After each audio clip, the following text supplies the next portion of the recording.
When we say grace, we are not looking at a certain kind. We are looking at that which is the basis of everything.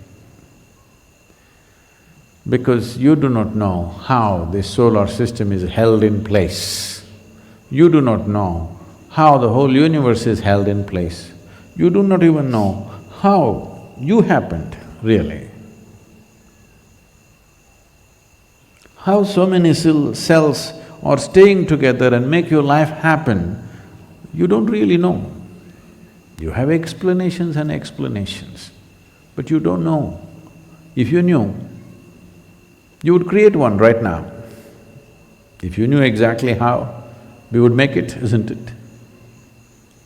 So, when there is so much that you do not know and everything is still happening great,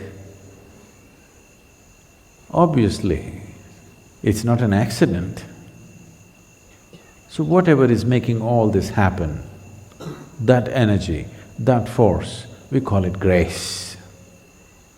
But now the question is about making yourself available. If you have a stuffy nose, the flower means nothing to you. If you're blind, light means nothing to you. If you're insensitive, nothing means anything to you. So, it is a question of becoming sensitive. Most people are ego-sensitive. They're not life-sensitive. Right now, you have to be cautious about what to say and what not to say to a whole lot of people because they're horribly ego-sensitive. For everything, they will crash within themselves. First of all, you create one illusion.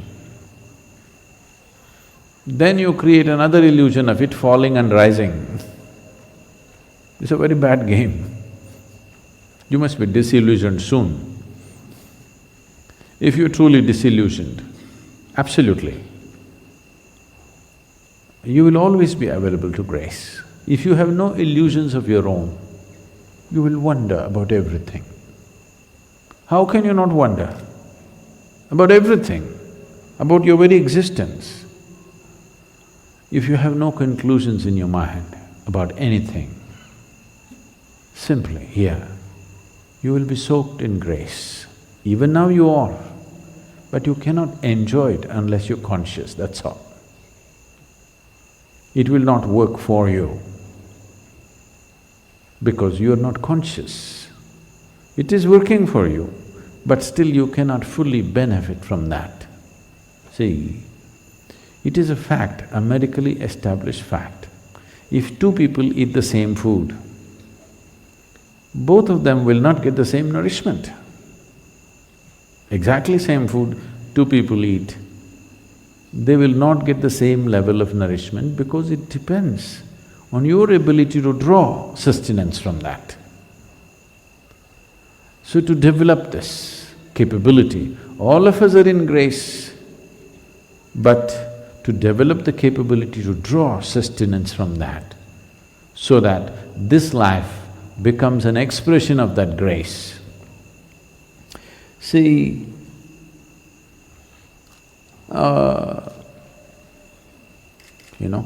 if you have smelled this flower, this is typical to southern India, phenomenally fragrant.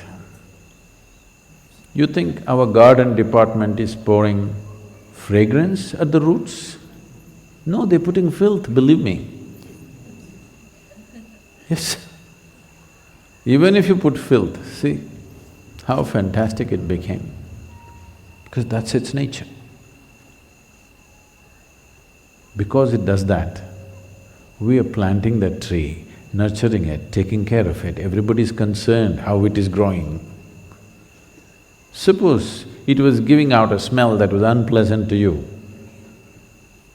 Suppose it just took the filth and threw out the filth through the flower. No, we would have taken it out, isn't it? So grace brings many benefits. Once you're exuding grace, everybody wants to nurture it, everybody wants to promote it, everybody wants to be a part of it. because you're exuding grace. Now, the question is not at all about whether you're in grace or not. You are, otherwise you cannot exist. The question is only about, are you exuding grace or are you transforming this into something nasty and letting it out on everybody? Let me tell you a very well-known story in India. It's a folklore. Just about everybody in the country should know this story probably.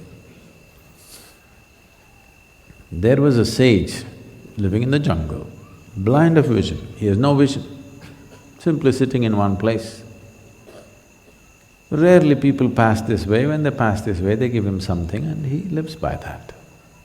No vision. One day it so happened, the king and his retinue of soldiers and ministers, whatever, they all went out hunting.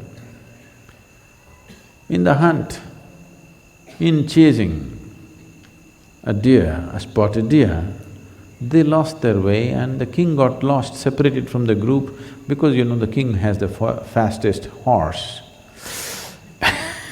The best one he rides. So, he went away ahead of them and got lost. They were all searching, they all got lost. And then the soldier came and asked the sage, "Did you see the king?" He said, "No." Then a commander came and asked, "Did you see?" He said, "No." Then the minister came and asked, "Did you see?" "No." Then the king himself came there.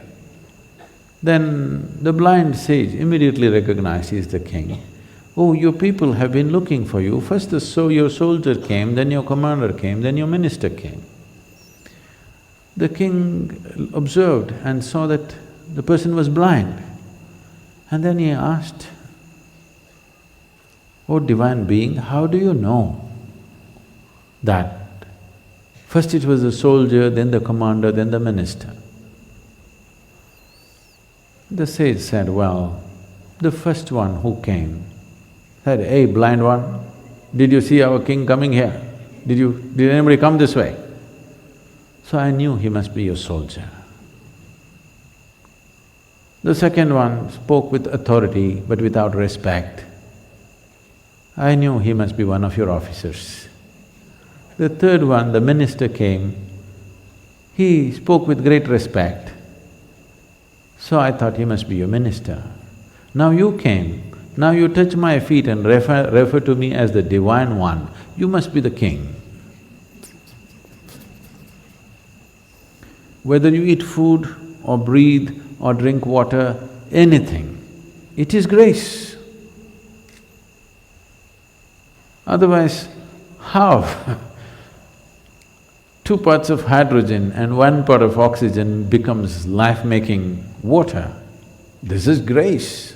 Okay, you can give it an explanation, but you don't know why this should happen, isn't it? All that is happening is grace. Now you drink this, or you eat this, or you breathe this. Will you also exude grace because you consumed grace? You must also conceive grace and exude grace, isn't it?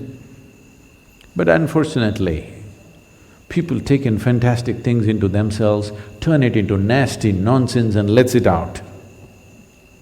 But look at the tree, you give it filth, it gives out fragrance. It's time. If you learn the way of the tree, if you learn the way of the rock, you will exude grace. So the question is not whether you are in grace or not. Definitely every creature is in grace. Are you capable of exuding the grace that you consume? That's the question.